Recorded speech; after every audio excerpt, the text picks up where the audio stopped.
The standard is in society is that you should feel bad about this. You should be upset. Well, how does that actually benefit us? My goal is to grow and to generate revenue. That is it, period. We tend to give up because it goes back on what we thought we could do, what are other people gonna think. It's a big one. That was a big problem for me. The reason why what we do now and how we feel now and how we behave now, that feels completely normal and people will say this is who I am, is because of there's so much opportunity in those extreme challenges. And if I'm in front of a big audience, a lot of people go, oh, I'm stressed, I'm anxious. Well, I reinterpret that as, oh man, I'm excited. This is going to be awesome. And those two energies are very, very similar. The little hack is find the lesson and then find the benefit, and you will change.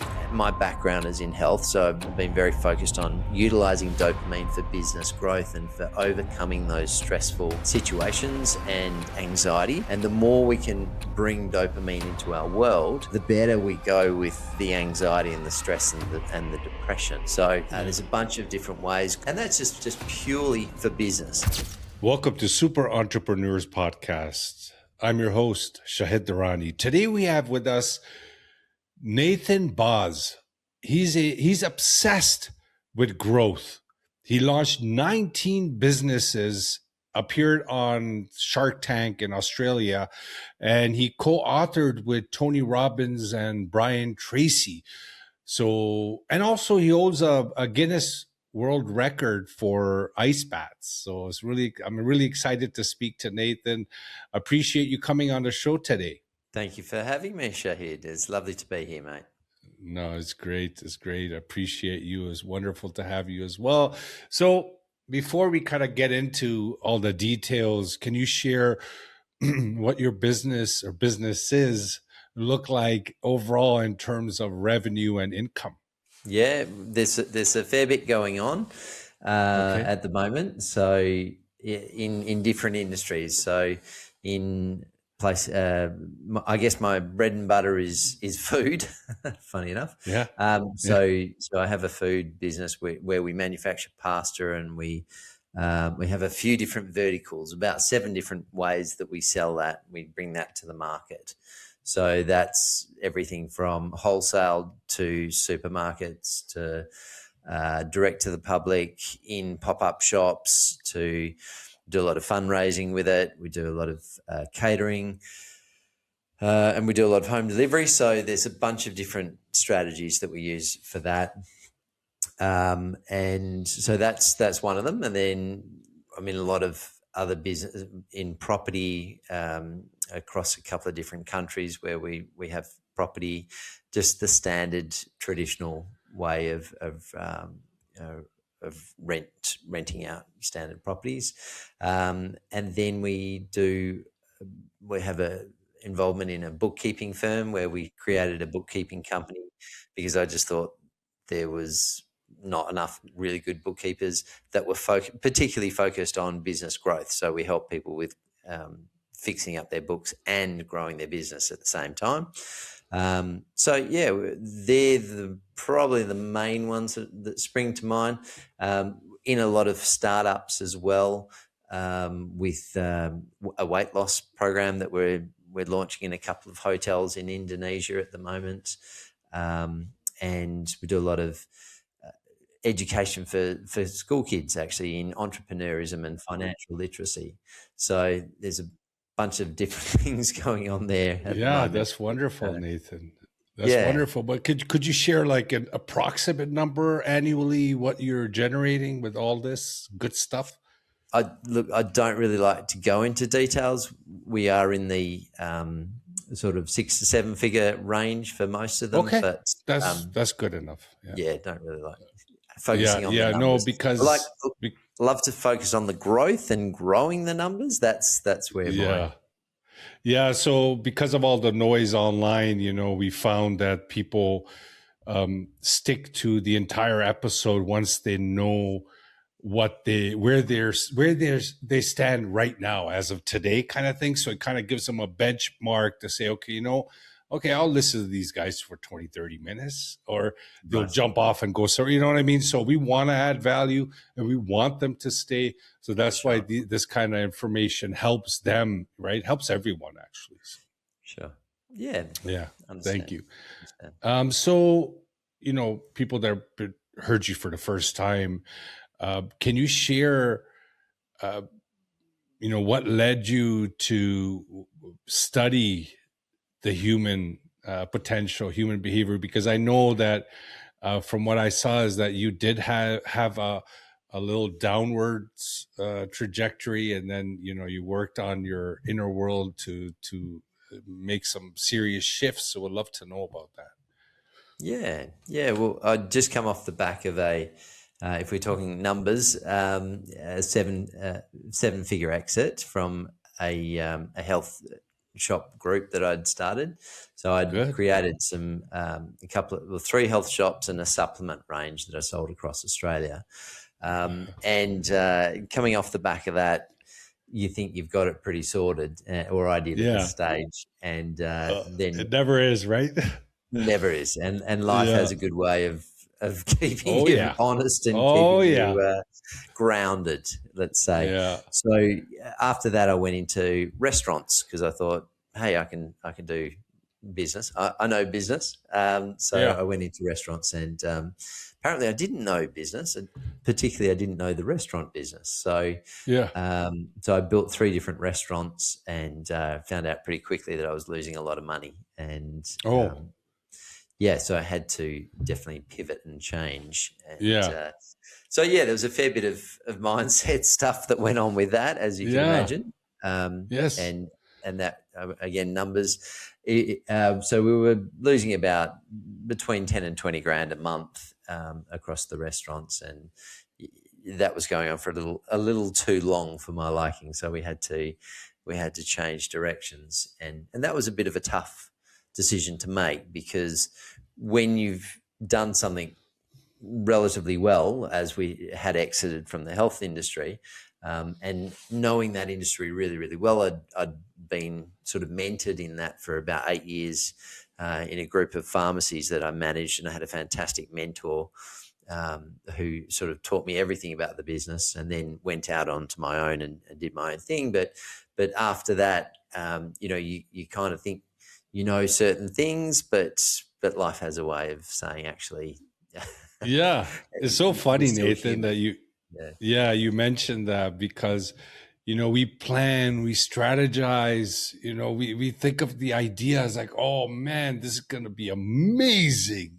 I'm super excited. I can't and you do everything so um perfect in some ways. Some people actually really need every single detail perfect. I think that kind of shifted now with AI. People are just, they get it now, right? It's the quick testing, move on, quick testing, move on. So it's funny that we do all that work and then we get into it and it doesn't follow the path that we planned.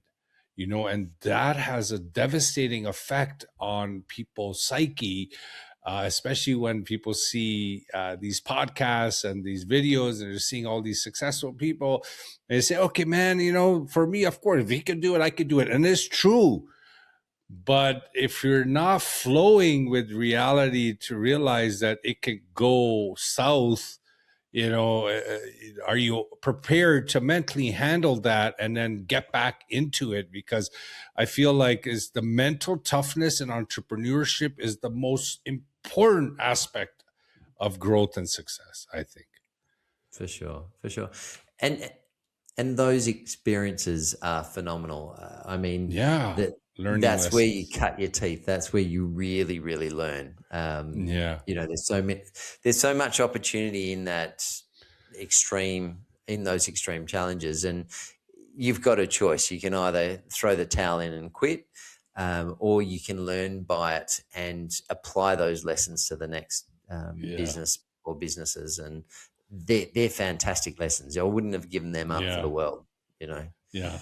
Every single So one of these little hiccups or even good things, they're all lessons. If we change our perception of how we look at these things that happen in our life, you just feel so much more powerful, like so much more in true, genuine knowingness that, at the end of the day, I just got to keep moving. I just got to make this happen. And then whatever feedback we get, we make shifts, we learn from it, but not get down on ourselves or become that victim mindset. So can you picture, can you share in can you paint a picture for the audience and myself what your internal world, in a brief summary, what your internal world looked like before and after you started working on your inner world? Well, it was pretty clear that we have choices that we can make about how we interpret what goes on in our world. So I am very, very focused on growth. There's nothing else that entertains my day other than building businesses. So, and I do that 24/7. So, so my focus is always on growth. So that mindset has to be aligned with that. It has to be, we have to take. We make a choice as to how we look at everything in life. And the good thing is there is no rules to the game. We can make up the rules to suit ourselves. So if we have challenging experiences, we can either say, okay, the standard is in society is that you should feel bad about this. You should be, should be upset. Well, how does that actually benefit us? How does that? Yeah. My goal is to grow and to generate revenue. That is it, period. So is having that mindset of, okay, we've had a challenge, we've had potentially a failure, and that's a hard word to get your mouth around when you're an entrepreneur. But to learn by it and take it and say, actually, this is fantastic. There are so many lessons that will benefit me going forwards with this experience that I've had. And why not use it to our advantage? Who says we have to be crying into a pillow? Why not say, this is awesome. These lessons wouldn't have come if I was just coasting along. I'm going to use those lessons to generate more and more momentum and more skill set, and avoid those things that I didn't take into account in the last business, and apply that to the new businesses. And, that mindset shift is just so important when we're choosing how we're going to react or respond to events. And that can be the difference between an entrepreneur and someone going, giving up. Yeah. Yeah. And unfortunately, it happens. We tend to give up because it goes back on what we thought we could do in our life, and then realize that it didn't flow the way we wanted to. What are other people going to think? It's a big one. That was a big problem for me. And we don't even take chances and risk, because calculated risk is part of growth. And I love the fact that you made those shifts because you knew the only person that could really help in the situation, because you do have a goal, you have a purpose, is you, right? Looking internally. And purpose, is there's an aspect of longevity with purpose. When we have a purpose, we keep going. We see a hiccup, like you mentioned, we learn from it, but we take what we can from it, but we keep going. And that part, I feel that it's very difficult, traditionally speaking, to do this. If someone says this, we'll say, yeah, it's easy to say, kind of thing. But it's only because of the environments that, we grew up in, right? And our families, they didn't mean any harm by it, but it's just that we were around it, so that expectancy of everything being okay, is part of our nervous system. And if it doesn't go in that direction, we feel we're tough on ourselves, etc. But I feel these lessons are so incredible, like you mentioned, and they really, really make you resilient. And resilience is another, tool Essential. that we should have, right? Yeah. Can you share your experience with resilience? What shifted you to say, no way, I'm not quitting? Quitting was never even entertained. So, and I think that mindset is part of probably from where I started as a kid. You know, I was single parent and very, very basic amenities at a young age. So, you know, I watched my mum struggle financially, and so it was not Mm, long before I was looking at business, and I was actually sort of getting into it at 6 years old. So I realized that if I was going to enjoy life or get more out of it and move away from the struggle, then we had to be financially savvy. So that's sort of what generated that mm, the good. journey and the passion and the perseverance, because I'd never ever want to go back to that. Yeah. So the motivation is always there. It's just ingrained on a cellular level to um, and I think you have to have that passion as an entrepreneur, Yeah. because is going to be ups and downs. There's going to be lots of Yeah. bumps along the way. So you have to have that endurance and that mindset, just to say, this is just Hmm. part of the process. It's just another step Yeah. in the right direction. Another step. Beautiful. Mm, mm. And did you have anyone in your life that wasn't supportive? I mean, it's natural, right? Because we when we have a vision, no one else can see that vision but us, and that's why we make a lot of difficult decisions that other people cannot comprehend. They'll say, no, don't do this, go get a job, or do this. Look at my cousin is doing landscaping, you should just do that. Forget about this dream, for example.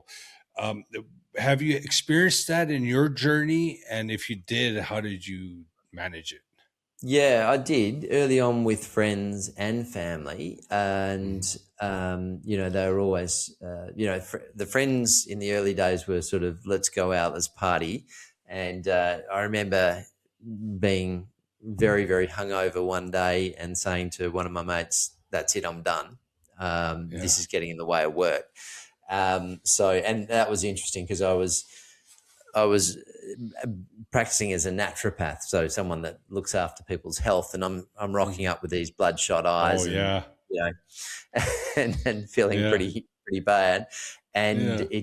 it wasn't conduent to where I wanted to go with it. So yeah, so at that stage, I tended to move away a little bit from that life and those people around me, and I've always tried to avoid being around any negativity or low energy that can pull you down, and just anything that would get in the way of the mission.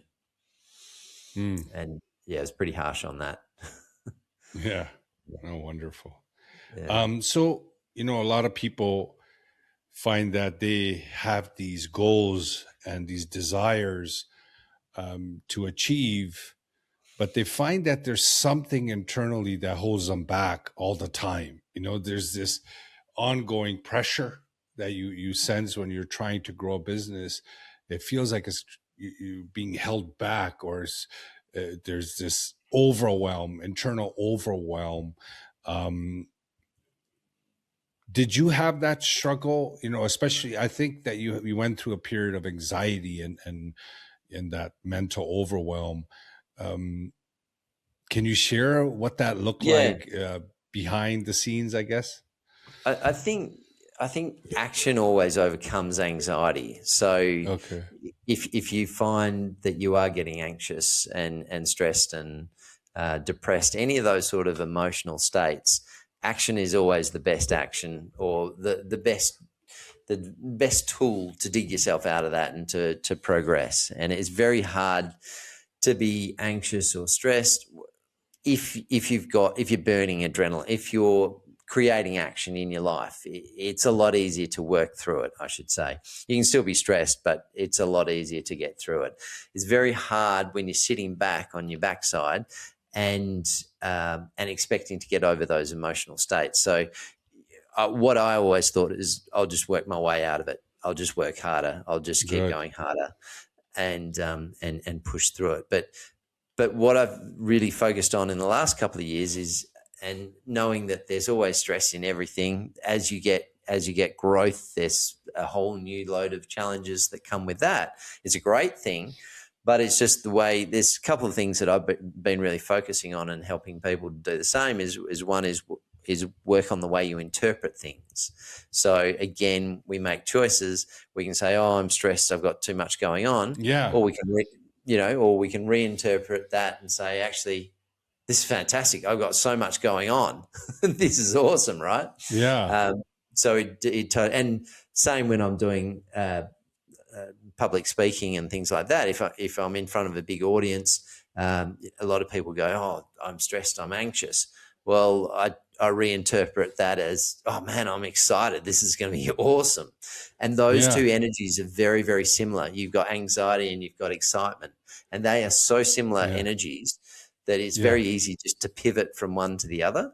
And that's just by a simple readjustment in the brain and saying, "Actually, this isn't anxiety. This is fun. This is exciting." So I've sort of been focusing on those ways of reinterpreting things to stack in my favor. And also the whole dopamine thing. I'm really focused on getting regular healthy hits of dopamine. Dopamine has been associated with a lot of negativity and social media marketing and all that sort of stuff where we're scrolling constantly. But there's a healthy form of dopamine that my background is in health, so I've been very focused on utilizing dopamine for business growth and for overcoming those stressful situations and anxiety. And the more we can bring dopamine into our world, the better we go with the anxiety and the stress and the depression. So there's a bunch of different ways. Cold baths. That's where I was involved in the Guinness Book of Records for ice baths. That's awesome.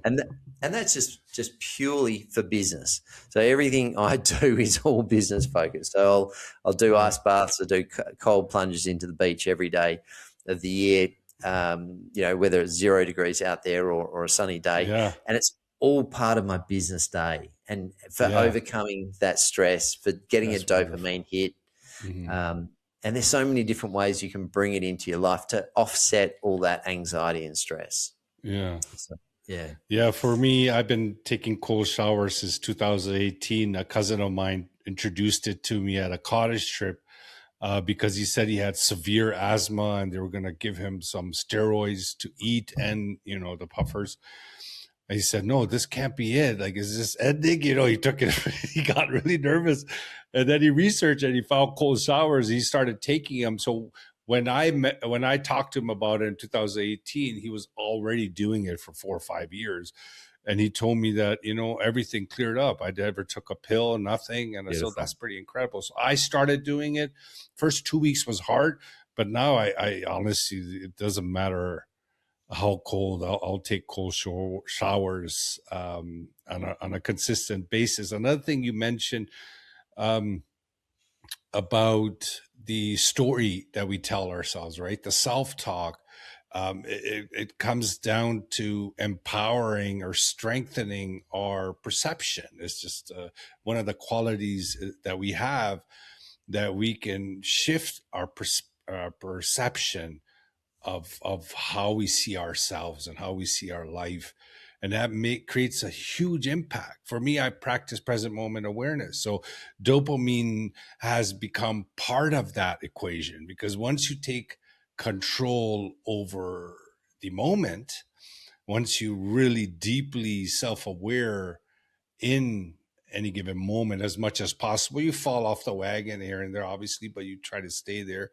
You can easily infuse characteristics, perception, ideas about how you see reality, how you see others.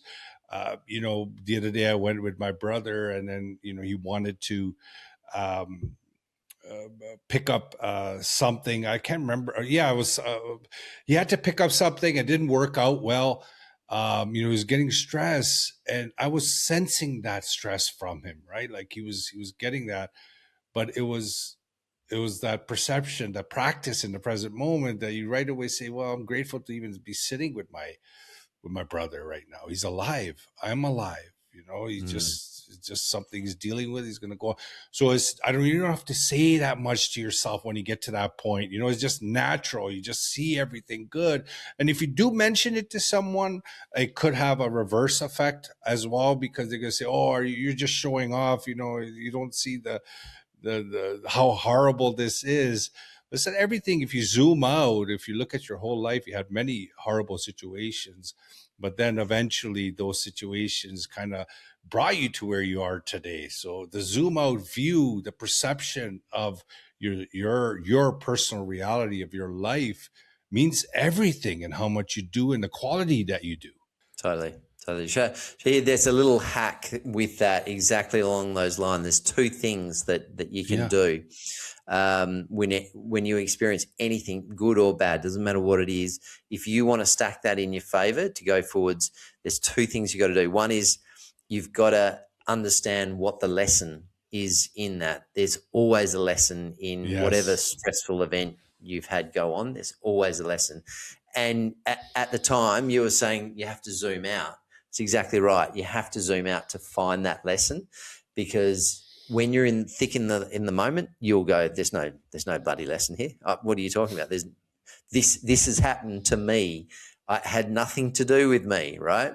And then when you zoom out a bit, you actually go, it might have had a little bit to do with me. And then if you can drill down and find the lesson, that's the number one thing.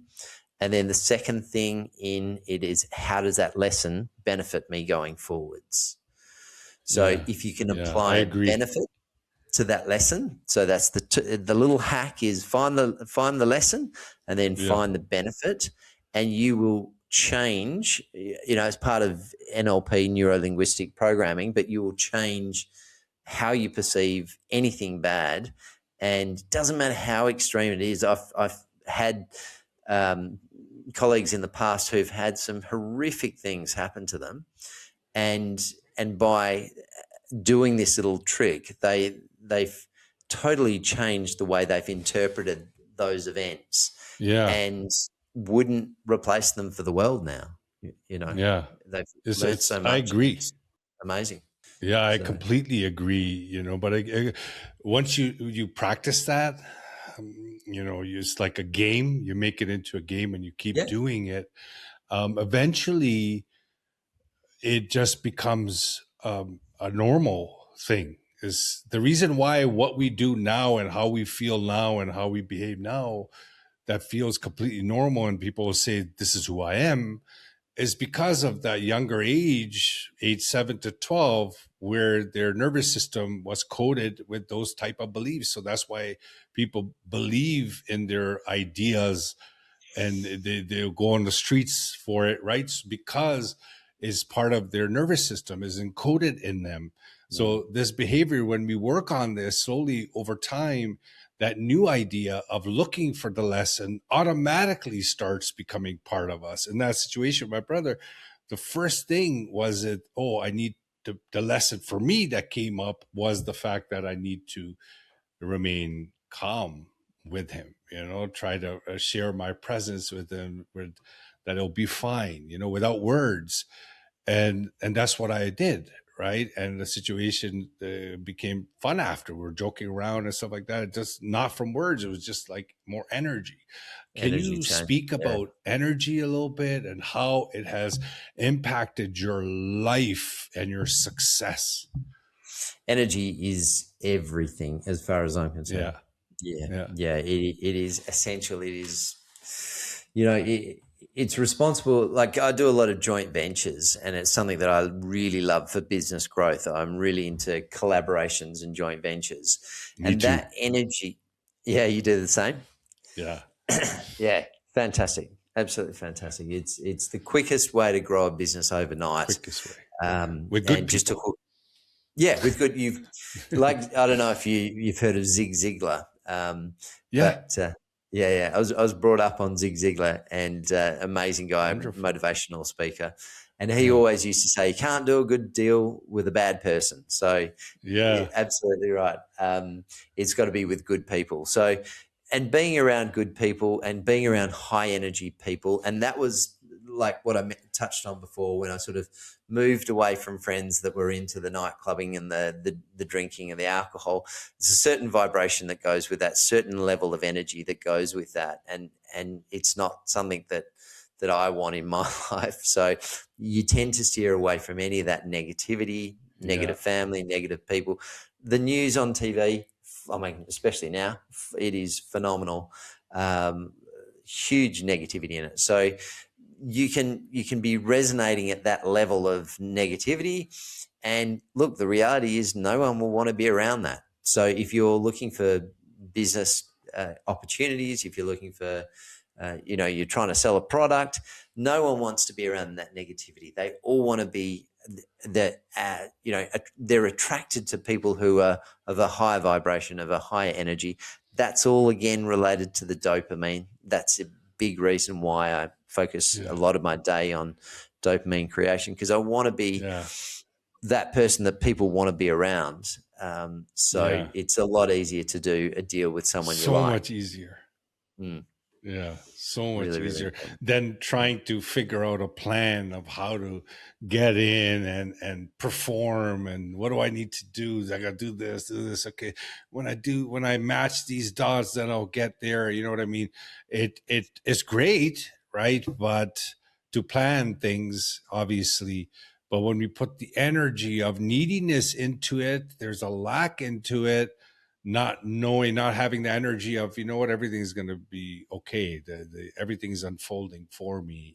It's a very core nervous system, central nervous system coding, that when you actually can believe that, when you feel that, and that's what we do when we work with people, our students or clients, we get them to start seeing the parts of them that is blocking them from that flow of that frequency that we want.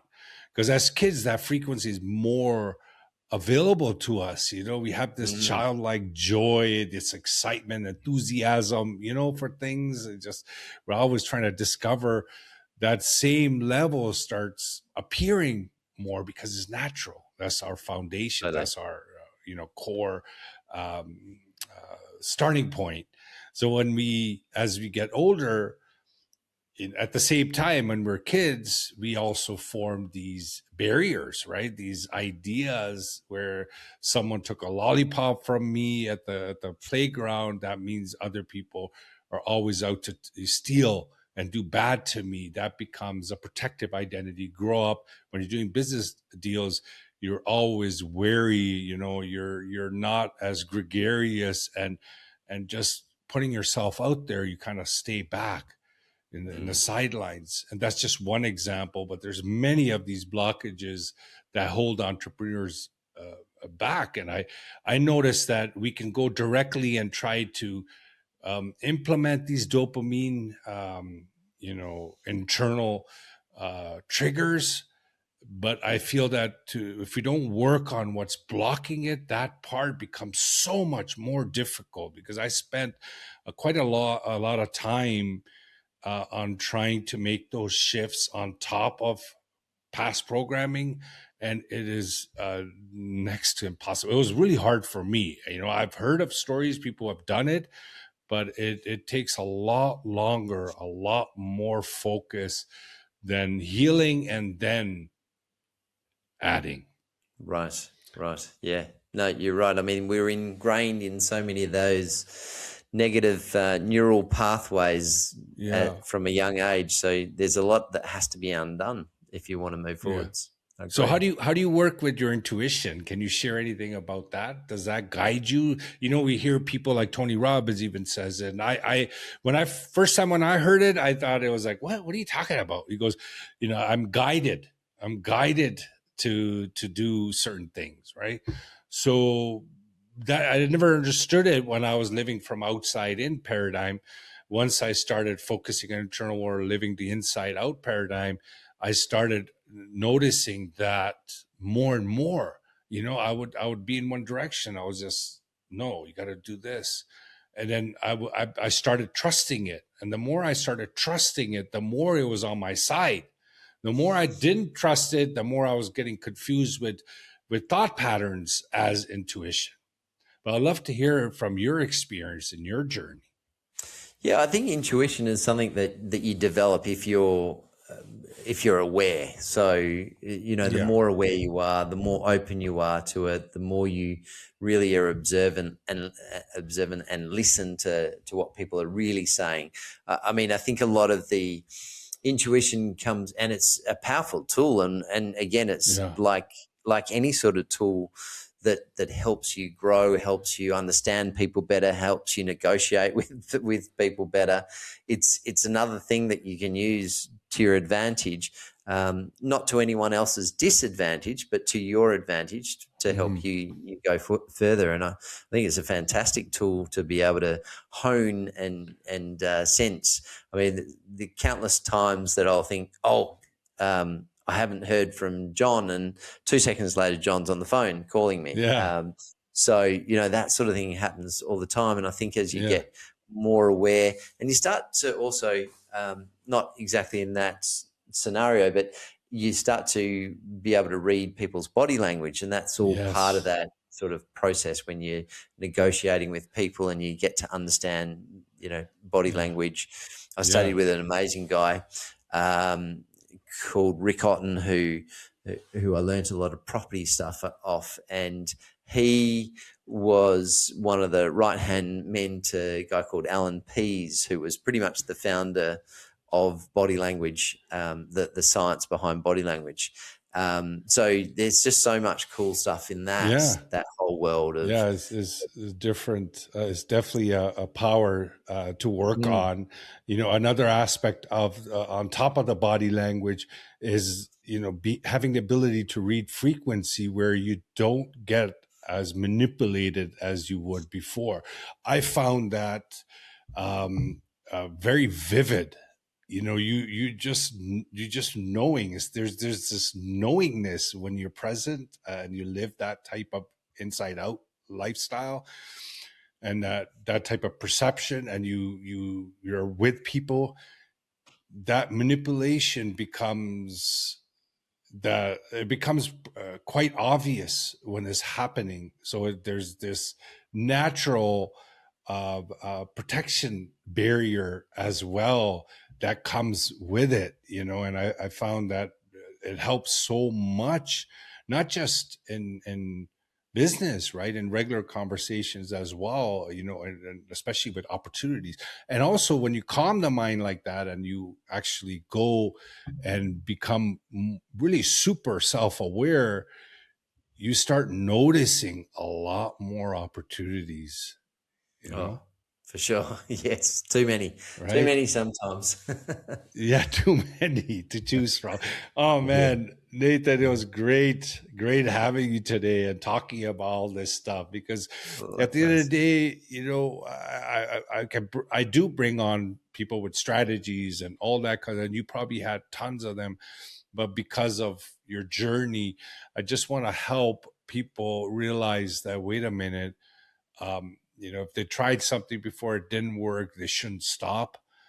They have this innate, um, uh, beautiful power as a human being, that you can achieve things. You're a creative being, like you have hands and feet. You know, you just need to have some more work on more alignment internally, and that alignment will produce results that will awe you at times, right? And also, even if you just get better at what you do and the opportunities that you find, even that is wonderful, right, for your journey. Totally.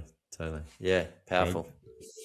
Yeah, great to have you, my friend. Thank you so much, audience. Definitely check out Nathan's social media. It'll be in the show notes. You know, engage with them, send them a message. Also, with our Pleasure.